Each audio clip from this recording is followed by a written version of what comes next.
À la version longue, cette semaine, je reçois Martin Bécotte de la Fédération régionale des OSBL en habitation de la Montérégie et de l'Estrie. Alors, comme le titre le dit, on a parlé d'habitation, de logements sociaux plus précisément. Et c'est vraiment été une discussion très intéressante parce que je crois qu'on est allé au fond du sujet. On a vraiment expliqué la problématique et aussi les solutions qui sont devant nous pour agrandir le parc locatif et aussi de manière abordable pour les gens. Alors, j'espère que vous allez apprécier cette discussion.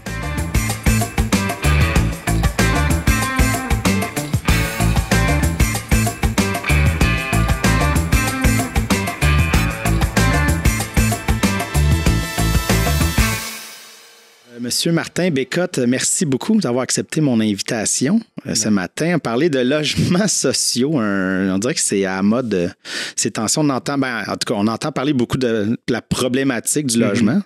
Puis j'ai l'impression que dans les médias, on en parle plus, mais ce que j'entends souvent, si on regarde les grands médias, c'est il y a un problème, puis ça arrête là. Fait qu'aujourd'hui, on va espérer peut-être rentrer un peu plus en profondeur dans ce sujet-là. Mais peut-être avant de commencer, c'est jamais le fun de parler de soi-même, mais c'est quoi un peu ton background, puis qu'est-ce qui t'a amené dans le logement social, dans le communautaire? Pour commencer, c'est drôle là, d'être ici parce que j'ai un peu commencé ma carrière ici, entre autres à la télé communautaire. Donc, j'ai toujours travaillé dans le communautaire. J'ai fait une technique d'intervention en loisir. Mon but, c'était d'être guide de plein air. Okay. Puis finalement, je me suis retrouvé dans le communautaire parce que c'est vraiment associé à mes valeurs, à mon sens de la justice important. Puis c'est ça, mais c'est drôle parce que c'est ça, j'ai travaillé ici 2 ans avec l'école Marguerite Bourgeois et Gabriel Roy. On produisait une émission de télé et puis c'était dans le temps qu'il y avait une lutte importante des télés communautaires pour être reconnus. Puis, c'est sa fin 90, 2003. Puis il y a eu comme une obligation de Vidéotron d'ouvrir les switches pour diffuser. Fait que dans le temps, les switches n'étaient pas aussi précises sur les territoires. Fait que l'émission qui était faite par les jeunes était diffusée dans tout le 450. Puis 514 au complet, fait que c'était bien le fun. Mais après ça, j'ai toujours travaillé dans le milieu communautaire, dans différents projets. En 2005, j'ai fait la grande tournée des jeunes de Châteauguay-Kanawake, donc avec une trentaine de jeunes de Châteauguay, anglo-franco de Châteauguay, puis des jeunes Mohawks. On a fait le tour du Québec en vélo, comme un projet de réconciliation entre les deux nations. Tu étais en avance sur la réconciliation. Oui, ça va être un projet bien le fun. Et puis, après ça, je travaillais à la Maison des jeunes de Mercier. Donc, j'ai toujours été dans le développement de projets, puis dans le développement d'organisations. Puis, cette capacité-là a fait que les gens de la Fédération m'ont sollicité pour déposer ma candidature. Puis, je savais pas trop dans quoi je m'embarquais, mais j'avais une capacité d'aider des organisations à se structurer, à se développer, mais surtout à prendre ce qui est spécial dans les OSBL d'habitation, c'est que dans ce qui a été développé à Châteauguay, c'est que c'est les locataires qui sont les administrateurs des corporations qui sont propriétaires des immeubles. Donc, c'était surtout d'accompagner ces personnes-là à gérer leur habitation. Ouais, c'est ça. Puis à les enligner, à trouver s'il y a des pépins. C'était de l'organisation de groupe, c'était de l'organisation communautaire. C'était ça au début le projet. Quand je suis arrivé à la Fédération en 2009, on était 4 employés. On avait une trentaine de membres, d'organismes sans but lucratif membres. On gérait une dizaine d'immeubles à peu près. Il y a 6 de nos membres qui nous confiaient des services de gestion. Fait qu'on avait une gestionnaire attitrée au service de gestion, une personne pour faire la tenue de livre des projets. Là, maintenant, on est rendu 15 personnes à la Fédération. On a plus d'une centaine de membres en Montérégie puis en Estrie. On gère 40 immeubles, 600 logements. Nos membres, ils sont propriétaires de 4000 unités de logement en Montérégie. C'est un actif de 400 millions de dollars. Il y a plus de les 2/3 qui en équité, là, que l'hypothèque est remboursée. OK. Et puis, donc, c'est un levier important sur lequel on travaille en ce moment, là, refinancer les groupes maintenant qui sont plus conventionnés avec le gouvernement pour faire du développement de logement social. Fait que ça, c'est un des gros projets sur lequel on travaille. On soutient 500 bénévoles. Hein. On a 500 bénévoles OK. là, sur notre territoire qui sont impliqués dans l'administration de ce parc de logements-là sans but lucratif. Fait que ça, c'est un peu l'état de la situation de la fédération en ce moment, mais c'est vraiment mon implication personnelle puis professionnelle dans le milieu communautaire qui m'a amené, Qui t'a amené là. à la fédération. Puis c'est quelque chose de bien concret. Ouais. C'est ça qui est vraiment le fun puis qui est vraiment stimulant dans notre travail. Parce que des fois, dans le communautaire, tu peux travailler longtemps sur des projets, puis avant de voir l'impact pour la communauté, c'est un impact qui est plus philosophique. Okay. Quand on va parler, mettons, du droit au logement, où on va parler du droit aux personnes qui ont des problématiques de santé mentale. Plus dans le militantisme, oui, dans cette partie-là, qui est importante, mais qui est plus dans le... important. Mais qui est plus dans le... On jase, on essaie de... Oui, on est dans les représentations politiques pour les modifications des politiques publiques, mais là, dans le logement, oui, on fait ça. Je veux dire, c'est une grosse partie de notre travail de rencontrer les élus, de tenter de les convaincre d'investir massivement dans le développement du logement social, de les convaincre pourquoi qu'il faut le faire, mais il y a aussi du très concret, on loue des logements à des personnes, on fait du développement, on fait du refinancement immobilier, on gère plein de problématiques. Fait que des fois, je disais à la blague, ça m'est déjà arrivé le matin, je débouche une toilette, puis l'après-midi, je rencontre un ministre. Là. Fait que ça, c'est un peu notre quotidien à la fédération. C'est des trucs bien terre à terre. Puis des trucs quasiment philosophiques sur les politiques publiques, l'économie, la macroéconomie, la microéconomie, ces aspects-là. Fait que puis les locataires, c'est ça, ils nous ramènent les pieds sur terre des fois sur leur quotidien puis leurs besoins au quotidien. C'est bien correct. C'est bien beau tout ça, mais là, il y a un problème dans c'est bien correct comme ça, mais c'est super stimulant comme job, comme emploi. C'est clair, parce que puis le communautaire, en règle générale, c'est souvent dans l'aide aux gens, tu sais, fait que de voir directement, de faire, ben OK, il y a plein de gens qui, là, ils ont accès à un logis de manière abordable, qui est comme l'enjeu qu'on parle énormément, là, surtout depuis la pandémie, mais ça me fait rire parce que on dirait que là, tout le monde allume. Ah, il y a un problème. Là, les loyers, ça augmente, ça décuple en fait la valeur. Là. Puis moi, je reste à Verdun, puis je vois ça monter. Mais il me semble que ça fait longtemps qu'on le voit venir. C'est juste que le monde n'écoutait pas. Ça fait vraiment longtemps qu'on le voit venir. Ça fait 10 ans que la situation s'aggrave. C'est ça. Parce que ça fait 10 ans qu'il y a un désintérêt complet du gouvernement provincial dans cet enjeu-là. Puis pourquoi on en a parlé tant que ça dans l'élection fédérale puis dans l'élection municipale? Pourquoi les médias en parlent maintenant? Parce qu'avant, les personnes qui étaient victimes de la crise du logement, c'était les personnes les plus démunies.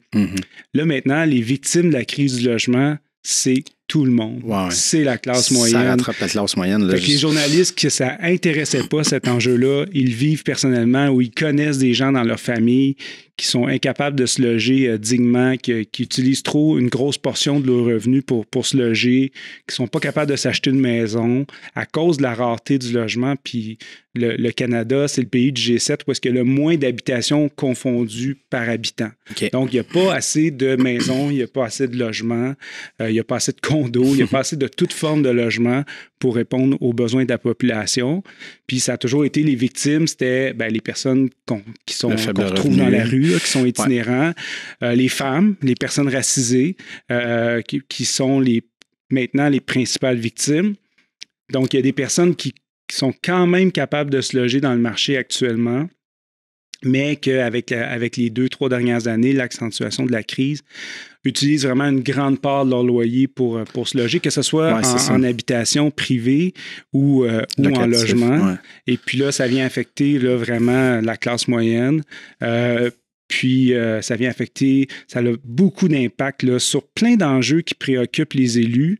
puis comme entre autres l'économie, les élus sont obsédés par l'économie, ben là en ce moment, il y a des municipalités qui ont boudé le développement du logement abordable et social depuis des années, puis là ils ont une pénurie de main-d'œuvre importante, puis là ils se demandent pourquoi. Ouais. C'est pourquoi on n'est pas capable de trouver des gens pour travailler dans des services essentiels comme les pharmacies, les épiceries ou des préposés aux bénéficiaires.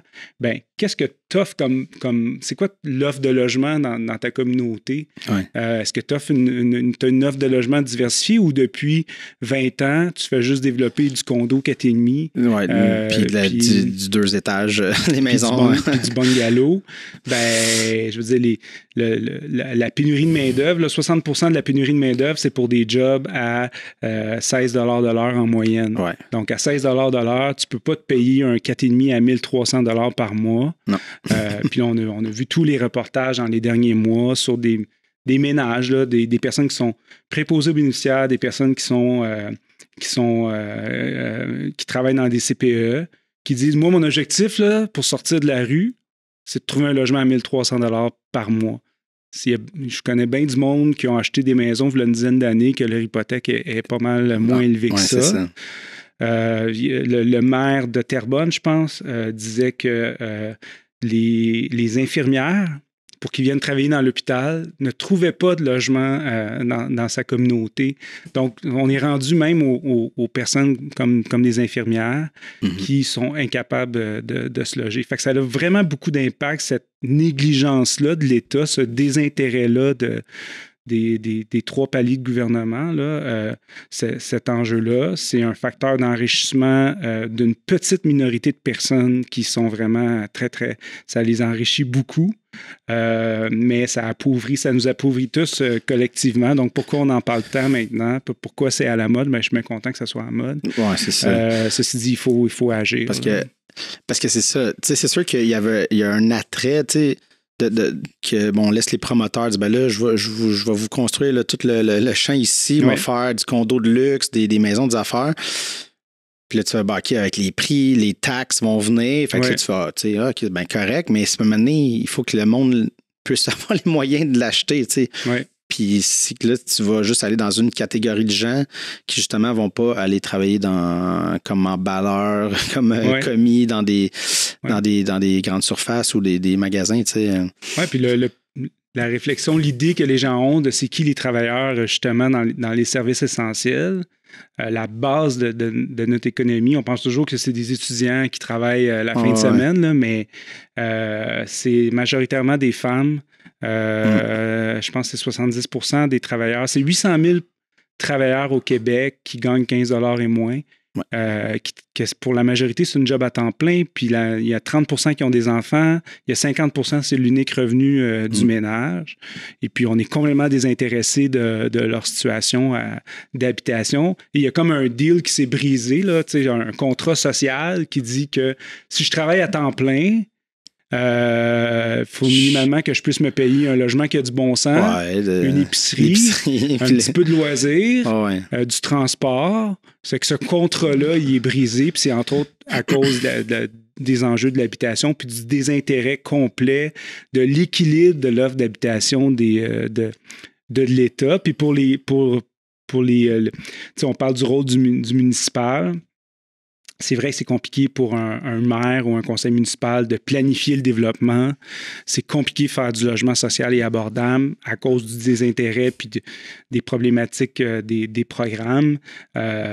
Puis, c'est bien plus facile de dire à un promoteur, ben oui, développe ce que tu veux, tu sais. Puis, moi, le terrain. Tu seras pogné pour vendre ton parc après, tu sais. Moi, ça va me permettre de développer ma municipalité. Je te fais les rues, l'aqueduc, puis après ça, deal avec le reste. Tandis qu'au lieu de réfléchir à l'urbanisme, moi, je pense beaucoup à l'urbanisme. On dirait que c'est quelque chose qui m'intéresse un peu de manière amateur, on s'entend, là, mais des fois, c'est justement le désintérêt face à ça, face à comment qu'on pense une ville, un quartier, de juste laisser tout le temps au promoteur de faire, on va faire ça, puis qui est le modèle des années 50 de la banlieue qui change plus, là. Mais tu dis... il y a eu une évolution des dernières années où est-ce qu'on s'est dit, ça prend des parcs, ça prend des écoles, ça prend des pistes cyclables dans l'aménagement, mais on pense pas à Ça prend une offre de logement diversifiée. Ouais, c'est ça. Il faut que dans une communauté, dans toutes les étapes de la vie d'une personne, elle puisse accéder à une offre de logement. Fait que si,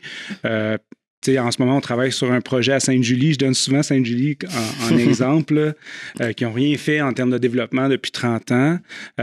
Si je suis un jeune qui veut quitter le nid familial, puis qui a passé sa vie à Sainte-Julie, puis c'est vrai pour Saint-Bruno, puis c'est vrai pour Boucherville, puis c'est vrai pour plein de municipalités sur la rive sud de Montréal, il n'y a aucune offre de logement.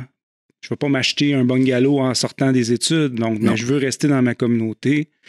C'est inaccessible pour eux. Il n'y a pas d'offre de logement. Ils ne peuvent pas passer par l'étape. Je vais aller en logement. Après ça, je vais m'acheter une maison. Puis l'autre phénomène qu'on voit aussi dans des personnes qui nous interpellent pour trouver des logements, une femme de Sainte-Catherine qui a passé toute sa vie à Sainte-Catherine, qui a quitté Sainte-Catherine, qui habite dans le sous-sol chez son frère à Saint-Jérôme, puis qui dit, une personne âgée, là, qui dit, moi, je veux revenir dans ma ville, c'est là qu'ils sont mes amis, c'est là qu'ils sont mes repères, mais cette personne-là, elle a été exclue de sa propre municipalité parce qu'elle n'avait pas d'offre de logement pour l'endroit où elle a passé toute sa vie. C'est ça. Dans la planification du développement urbain, on ne réfléchit pas à comment on va offrir une offre de logement mixte. On réfléchit à l'architecture, au type de bungalow, condo, mais on ne réfléchit pas du tout à la mixité d'offres de logement en termes d'abordabilité. On va revenir à ça, là, mais je voulais juste ramener peut-être plus au début. Quand on parle de logements sociaux, j'aimerais ça qu'on définisse c'est quoi logements sociaux, parce que souvent on pense juste HLM. C'est comme le modèle, mettons, qui est ancré dans la tête des gens, mais il y a différents trucs qui rentrent là-dedans. Là. C'est quoi qui établit un logement? Qu'est-ce qui est un logement social, en fait? Oui, mais il y a on appelle ça 3 modes de tenure de logement social. Puis le logement social, ça répond à un critère bien précis du Code civil, parce qu'on va aussi parler de logement communautaire puis de logement sans but lucratif. Mais bon, tout le monde connaît les HLM. Donc ça, les HLM, c'est des immeubles qui appartiennent à l'État. Donc, qui appartiennent au gouvernement du Québec, qui sont gérés par une entreprise paramunicipale, donc qu'on appelle l'Office municipal d'habitation. Donc, ici, à Châteauguay, on retrouve à peu près 500 logements HLM là, dans la communauté. C'est financé à 75% par le gouvernement fédéral puis à 25% par le gouvernement provincial. Il y a des enjeux de fin de convention, fin de contrat avec le fédéral. Là, donc, le gouvernement provincial va se retrouver avec toute la facture, mais il y a eu plein d'ententes signées dans la dernière année. Là, c'est un peu compliqué. Sinon, les gens connaissent aussi les coopératives d'habitation. Donc, il commence à en avoir de plus en plus. Là. J'ai l'impression. C'est pas le modèle qui s'est le plus développé dans les 30 dernières années. Là, mais la coopérative, les gens, ils connaissent ça parce on a des jardins au Québec. Fait que le concept d'une coopérative, les gens, ils comprennent. Il y en a une 30 000 unités à peu près au Québec là, sous forme coopérative. Puis depuis 1997, avec le programme Axélogie, ce qui s'est surtout développé, c'est des projets sans but lucratif. Donc, des entreprises privées sans but lucratif qui développent des projets d'habitation dans le cadre du programme Axélogie, entre autres. Parce que c'est une forme juridique qui est facile à développer puis à conceptualiser. Puis les actionnaires de la compagnie, là, je reprends les termes de la loi des entreprises, là, dans le cadre du sans but lucratif, c'est les membres de la corporation. Donc, des fois, les membres, c'est les locataires, des fois, c'est des gens de la communauté, puis des fois, c'est un mix des deux. C'est des locataires, puis c'est des gens de la communauté. Donc, contrairement à l'office municipal ou la coop, ça peut être, il peut y avoir une mixité de personnes qui sont autour du projet d'habitation, qui sont soit locataires, soit des gens qui s'impliquent dans leur communauté pour développer des projets. Ce qui fait que depuis la fin des années 90, on a développé beaucoup de projets partout au Québec sous cette forme-là. Et puis des fois, c'est par exemple, mettons dans un village de la Côte-Nord, il n'y a pas de privés qui ont le goût de développer nécessairement du logement.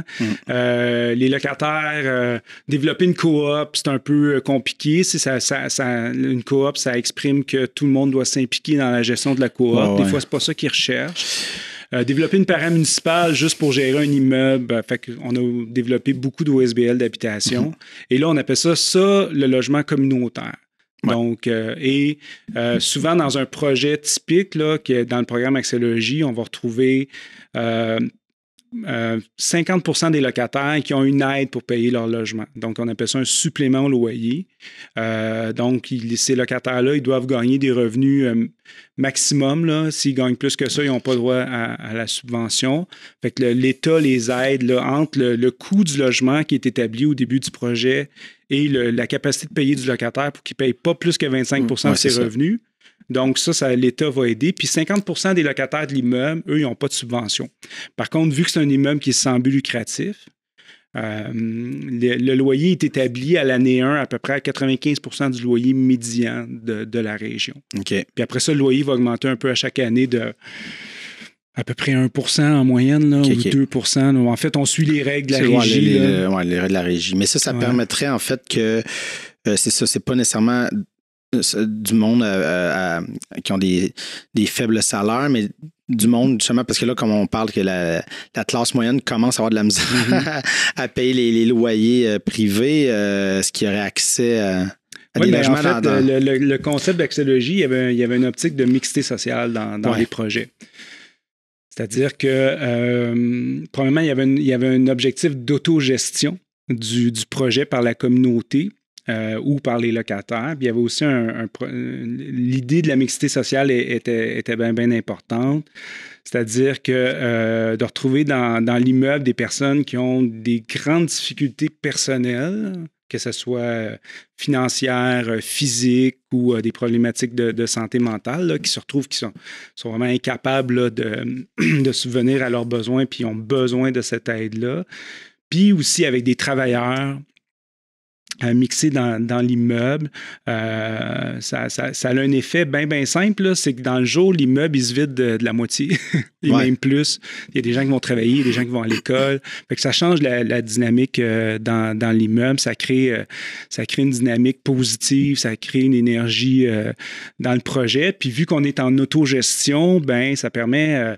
la mixité sociale permet que des gens qui ont des meilleures capacités physiques de contribuer à la gestion du projet ou qui ont des compétences, soit par leurs études, soit par leur travail, de contribuer également au projet. Donc, ça, c'est bien valorisé ici à Châteauguay. Là, les membres fondateurs de la Fédération, c'était des membres qui avaient été développés. Les OSBL fondateurs de la Fédération est un regroupement d'OSBL d'habitation. Il avait été développé dans cette optique-là, c'est-à-dire que l'implication soit très forte des locataires. Et fait que ça fait qu'on se retrouve dans des projets, il y a des personnes qui ne travaillent pas, qui contribuent tous les jours là, à l'entretien de l'immeuble ou à la gestion de l'immeuble. Puis on a des gens qui travaillent, qui aident d'une autre façon par leur expérience de travail à la gestion, puis à amener une autre énergie au projet. Ça, c'est pas toujours facile, puis c'est un défi du quotidien. Mais à Châteauguay, ça, tu m'avais parlé, quand on s'était parlé au téléphone, qu'il y avait vraiment des beaux projets, des trucs qui peuvent être comme un peu pas emblématique, c'est peut-être un gros mot, mais qui peuvent être repris dans la... Je sais pas de quel projet tu me parlais exactement. Ben, Châteauguay, c'est vraiment exceptionnel au Québec. Là, la moyenne nationale du logement privé, du logement coopératif sans but lucratif puis HLM, c'est 6% du parc de logement. Okay. À Châteauguay, c'est 20% du parc de logement. Donc, c'est vraiment exceptionnel. Le propriétaire, excuse-moi, pas l'entrepreneur, le propriétaire le plus important à Châteauguay, celui qui est propriétaire de plus de portes de logement, c'est un organisme sans but lucratif qui possède 430 portes à peu près à Châteauguay. C'est un propriétaire qui est sans but lucratif, donc eux, leur objectif, c'est d'entretenir le parc de logement le mieux possible, au moins cher possible. Fait que l'impact, ça a, eux, ils calculent juste là, que il avait suivi la logique spéculative du marché privé là, depuis leur premier projet en 2000. C'est à peu près 800 000 $ qui restent dans les poches des locataires à chaque année. Cet argent-là est dépensé directement dans l'économie locale. Hein, ces locataires-là, ils ont une meilleure capacité de répondre à leurs besoins de base. Ouais. Donc, c'est tous les commerces locaux de Châteauguay qui en bénéficient, puis l'économie locale aussi.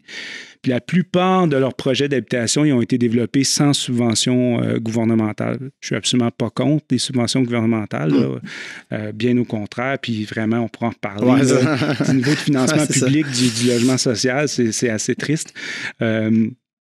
Mais eux, dans le fond, ce qu'ils font, c'est qu'ils refinancent continuellement leurs immeubles pour développer, acheter des nouveaux immeubles et acheter des nouveaux projets, comme le font un spéculateur privé ou un fonds d'investissement qui développe, mais pas dans l'objectif de faire des profits. Ouais, de mettre ça dans leur poche. C'est ça, exactement, puis de verser des dividendes aux actionnaires. C'est de monter un fonds d'argent puis de dire, OK, là, on peut s'acheter...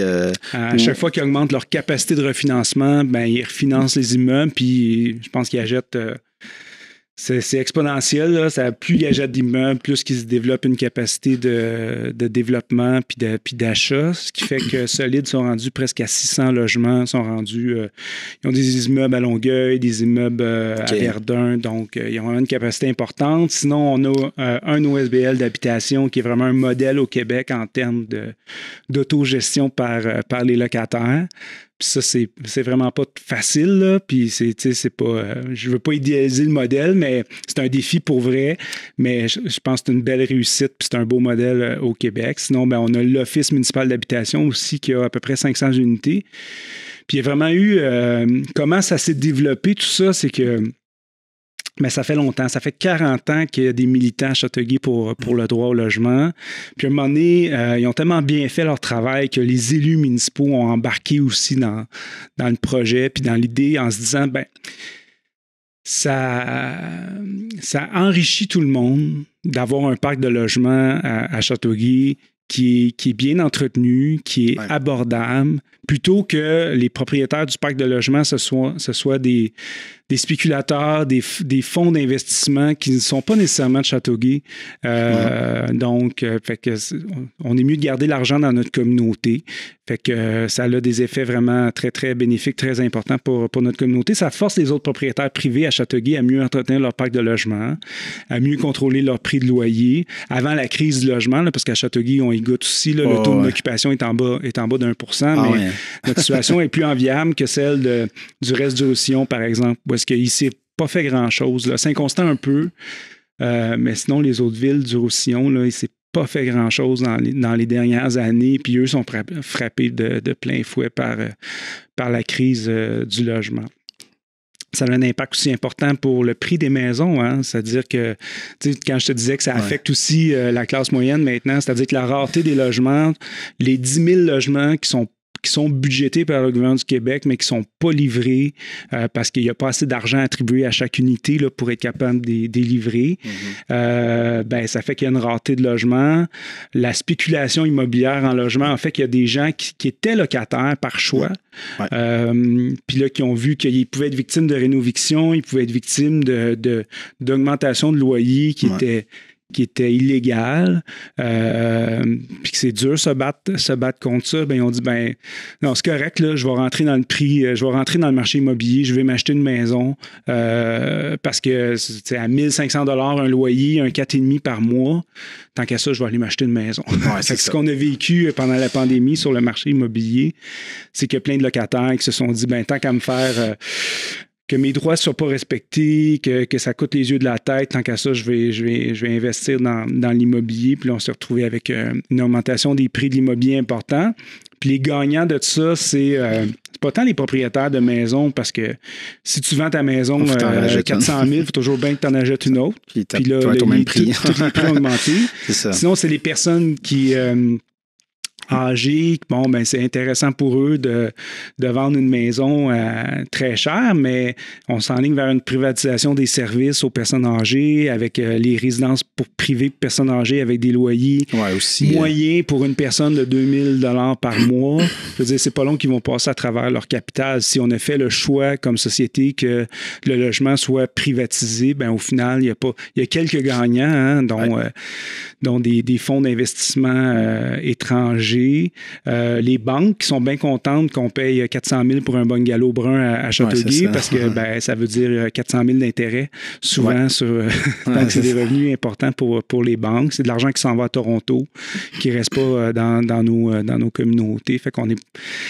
Des fois, les nationalistes, disent maître chez nous de notre électricité. Ben, je comprends pas qu'il y ait un désintérêt d'être maître chez nous de notre parc d'habitation, notre parc de logement. Puis, fait que Châteauguay, c'est un modèle qui est vraiment unique au Québec.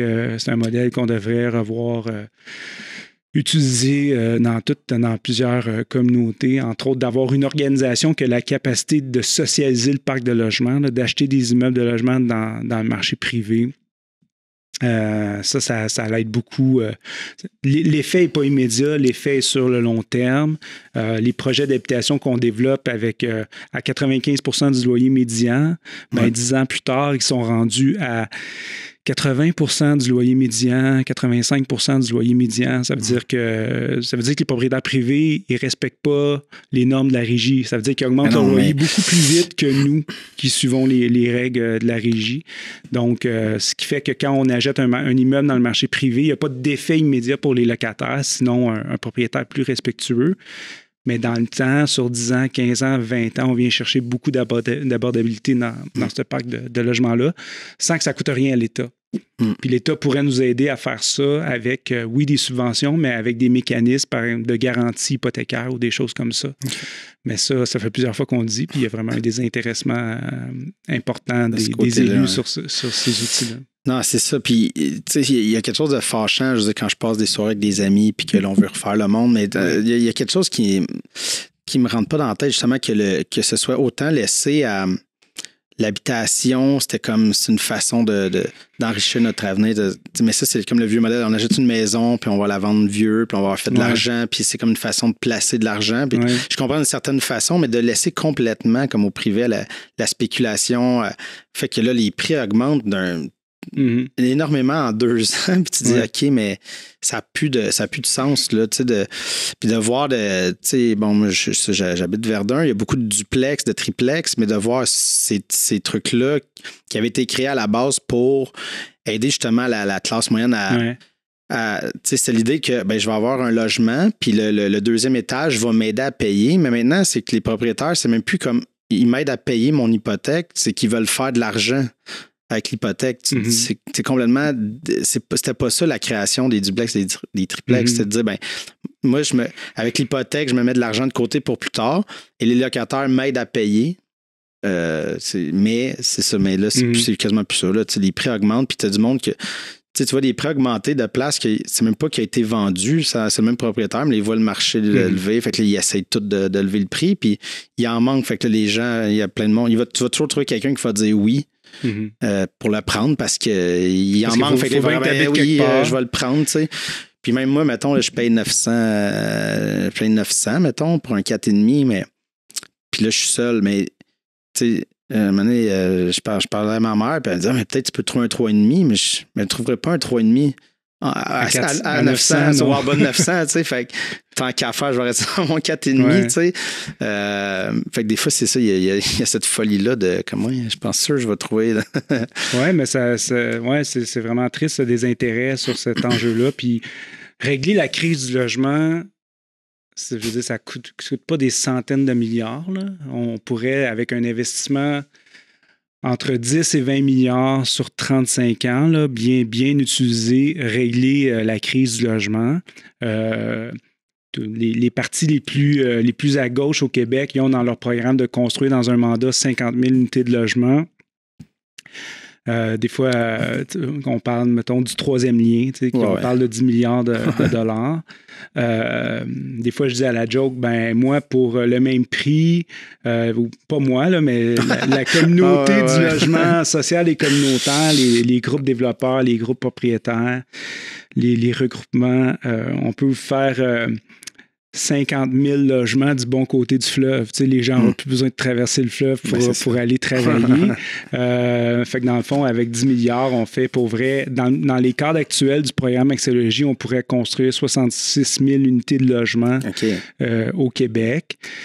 La plus grosse dépense du gouvernement en habitation du gouvernement du Québec, c'est la réduction des taxes scolaires aux propriétaires privés. C'est une nouvelle dépense qui n'existait pas il y a 4 ans.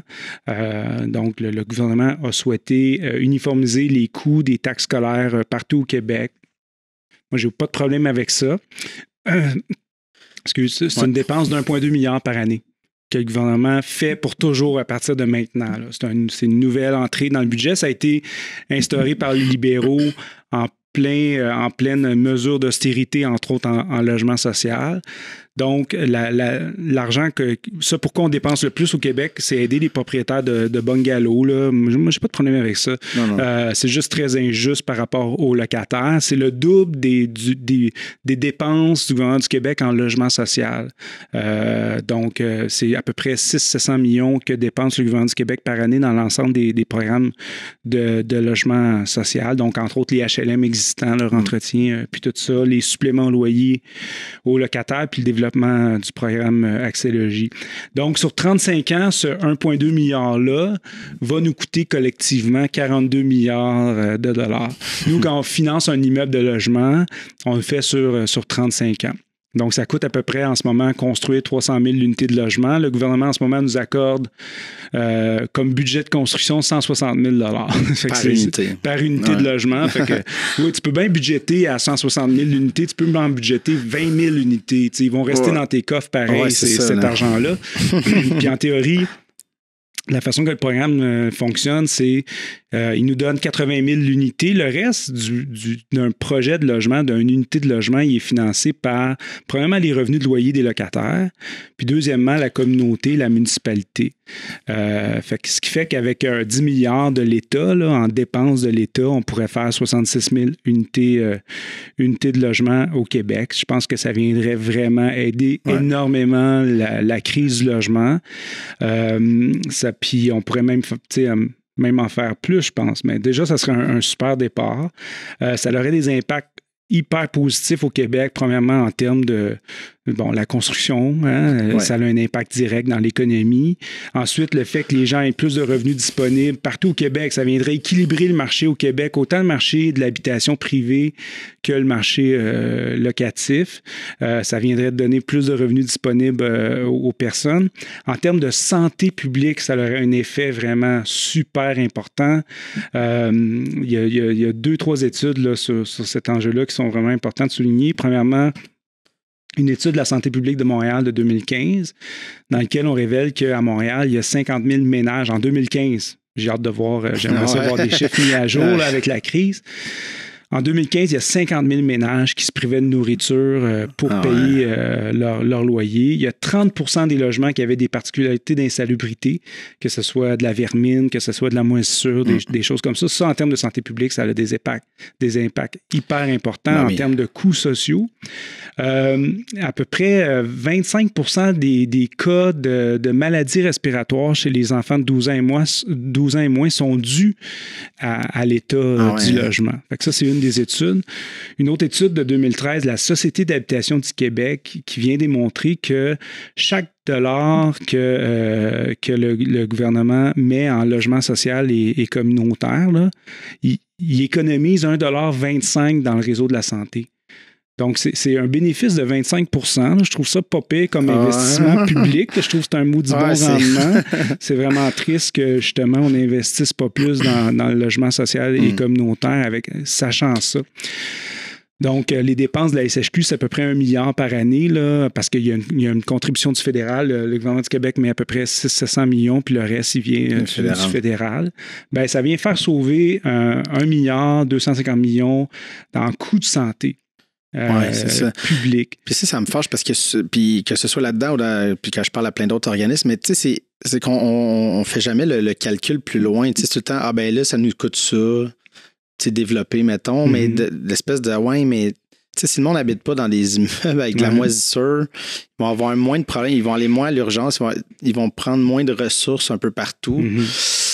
Mais ça, on dirait qu'on a de la misère à prendre en compte les impacts comme un peu plus loin que le dire, ben là, ça va nous coûter tant à dépenser. On voit tout le temps comme une dépense au lieu d'un investissement. Oui, c'est ça. C'est vraiment, on voit justement la construction de logements sociaux et communautaires vraiment comme une dépense, puis alors que ce serait un investissement extraordinaire pour des enjeux qui sont la priorité des élus actuels. Quand on parle de la santé, je te parlais de l'économie, plutôt de l'environnement. Le premier ministre est allé à COP26 en disant on va investir 55 milliards en transport collectif. Ben oui, c'est important le transport collectif, mais quand on parle aux gens dans les chambres de commerce, là, je passe ça de l'environnement à l'économie, je reviendrai à l'environnement, mais quand on parle aux gens dans les chambres de commerce, ils disent c'est tellement important le transport collectif, il faut que la main-d'œuvre puisse se déplacer entre leurs lieux d'habitation puis nos lieux de travail.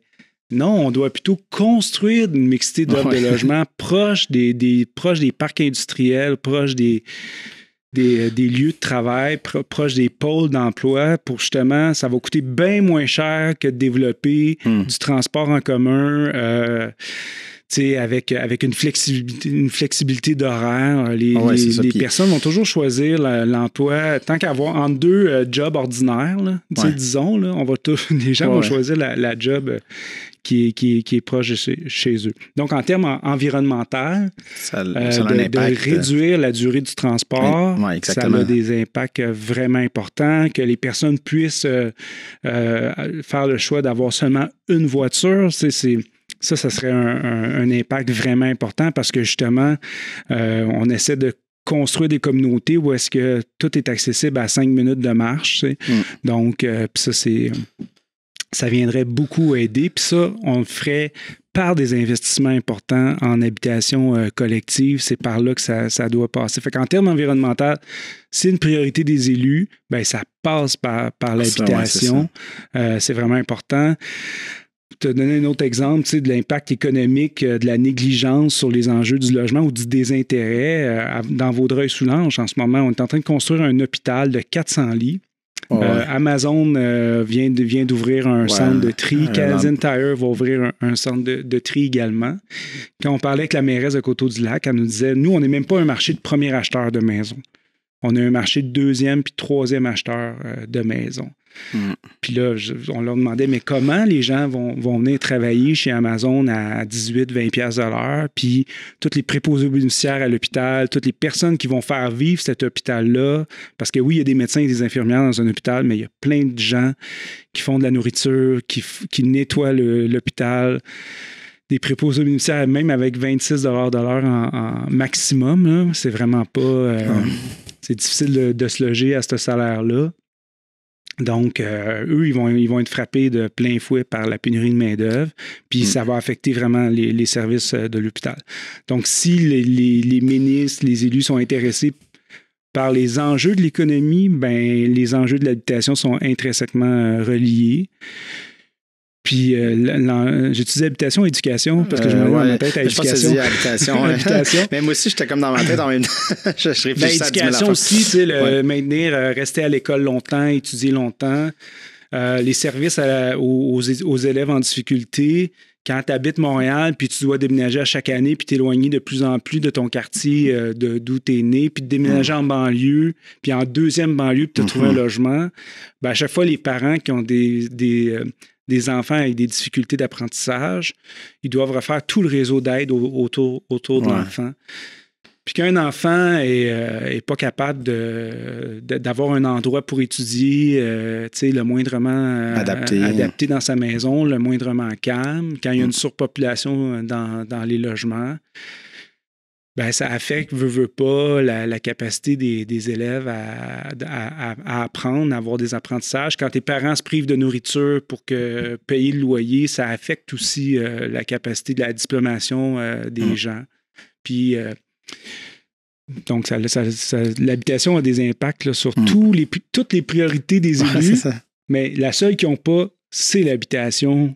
Puis le logement, ça, c'est absolument pas une priorité. Dans le discours du premier ministre là, pour l'ouverture de la nouvelle session, il a dit le mot logement du bout des lèvres. Là. Des fois, je disais à la blague, ça avait quasiment l'air douloureux quand il l'a dit. Il l'a quasiment banalisé dans son... dans son commentaire. Puis il y a un prochain budget là, le 25 novembre prochain. Je ne serais pas surpris qu'il n'y ait pas une scène de plus pour développer du logement. La CAQ avait promis, c'est 15 000 unités dans leur mandat. Oui.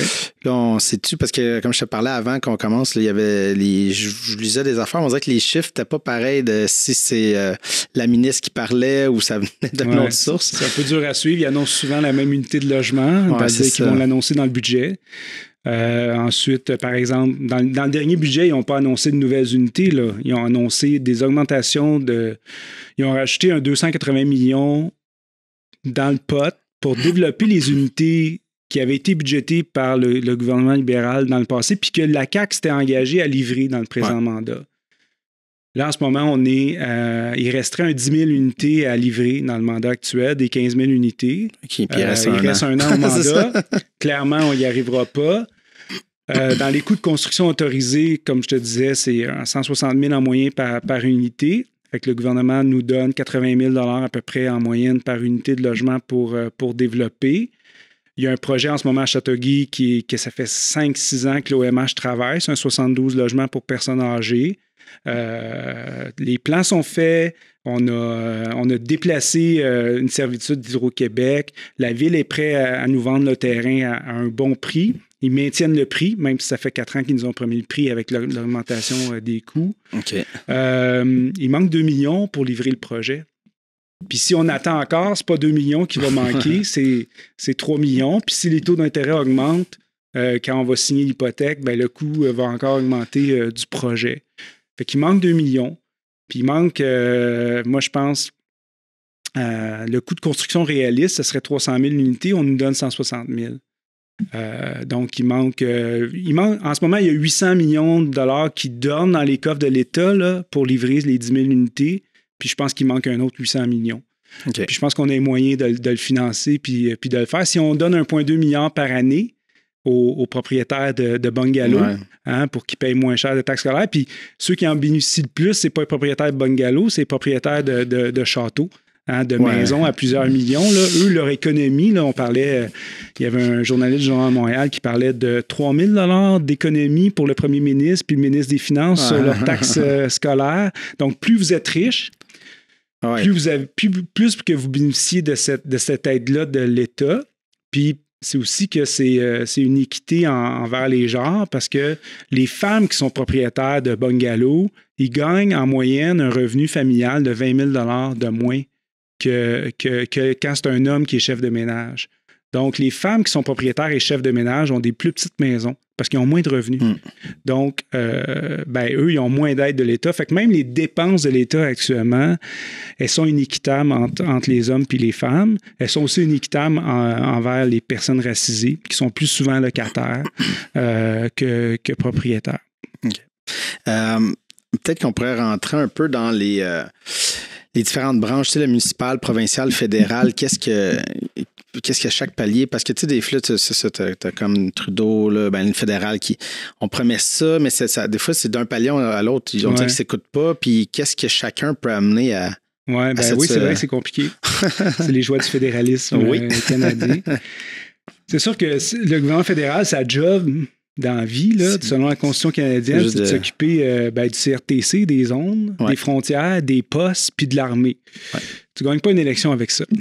Non, donc, c'est pour ça que je veux pas, tous les gouvernements fédéraux ont des engagements envers des éléments qui sont le rôle des provinces, entre autres la santé. Et, juste une petite parenthèse, dans les débats fédéraux, j'avais écouté celui de Radio-Can, mais on dirait que presque 100% des sujets qui étaient abordés, c'est pas vraiment la compétence fédérale. Ça parlait de trucs provinciaux. Je sais, mais voyons, c'est comme ils parlent, mais c'est pas eux qui choisissent rien là-dedans. Là. Ils peuvent donner l'argent, mais c'est ça. C'est leur principal rôle. C'est un distributeur d'argent. Là. Leur principal rôle, c'est ça. C'est leur capacité de lever des fonds, d'emprunter, Il contrôle la Banque du Canada, il contrôle les taux d'intérêt. Mais dans les faits, ce que fait principalement le gouvernement fédéral, c'est soutenir le marché privé. Donc, via la Société canadienne d'hypothèques et de logement, le gouvernement fait deux choses. Il soutient les banques principalement pour que les banques puissent nous prêter de l'argent. Ouais. Ils ont un soutien important de la SCHL. La SCHL achète des hypothèques, c'est-à-dire va garantir des hypothèques des banques, va acheter des dettes aux banques. Puis quand il y a eu la crise en 2008, les banques ont eu 114 milliards d'aides de la part de la SCHL pour acheter des dettes. Et puis, la stratégie nationale sur le logement là, du fédéral, c'est 11 milliards de dollars d'argent fédéral sur les 10 prochaines années. Fait que tu vois un peu le déséquilibre important. Puis suite à ce sauvetage-là des banques, ben, les profits des banques puis les profits des présidents de banques ont explosé suite à ça. Mais principalement, l'outil du fédéral, c'est l'argent, puis c'est de soutenir les banques. C'est de soutenir aussi via des garanties hypothécaires pour les acheteurs de bungalows, là, puis de condos. Puis ça a eu un effet structurant, là, vraiment, dans les 40 dernières années au Canada, ce qui fait que le marché hypothécaire au Canada est un des plus safe. T'sais, on a vu aux États-Unis un en peu 2008, avec la déréglementation, qu'est-ce que ça a apporté, puis ça a eu un effet. Puis pourquoi au Québec, au Canada, on s'en est quand même bien sorti, mais entre autres, les banques ont eu 114 milliards d'aide publique. Fait que c'est ça. Sinon, le fédéral s'est vraiment désengagé depuis 1994 du logement social, donc entre autres par le financement des HLM. Fait qu'il n'y a pas eu de nouveau HLM depuis 1994. Un des derniers est à Châteauguay. Là. C'est celui qui a passé au feu d'ailleurs en mai 2018, je pense. Sur Saint-Hubert, c'est ça. Qui devrait être reconstruit bientôt, mais encore là, avec l'explosion des coûts de construction, l'OMH, il manque 2 millions en ce moment. Là. Fait que la SHQ avait fait le choix de ne pas assurer l'immeuble. Puis je trouve que c'est un bon choix financier, là, mais là, elle doit assumer, la SHQ, qu'elle n'a pas assuré l'immeuble puis de donner les fonds pour le reconstruire. C'est ça. 3 ans plus tard. Fait que ça a été principalement ça. Depuis 2017, le gouvernement fédéral tente de revenir dans le soutien au logement. Ils le font principalement via le soutien au logement abordable, puis ceux qui en bénéficient le plus, c'est les propriétaires privés. C'est-à-dire les développeurs privés bénéficient de l'aide de la SCHL, de garanties hypothécaires puis de subventions pour développer du logement. Puis on a vu à Laval, c'était quoi le logement abordable en fonction du programme. On parle de 2200 $ par mois. Fait que nous, on est très critiques face à ça. Par rapport à ces programmes-là. On veut qu'il y ait des réinvestissements en HLM, en programme de logement social, comme il a existé dans les années 80. En Montérégie, on a développé 1200 unités entre 80 et 85 qui sont encore sans but lucratif 35 ans plus tard. On est en train de refinancer. Là.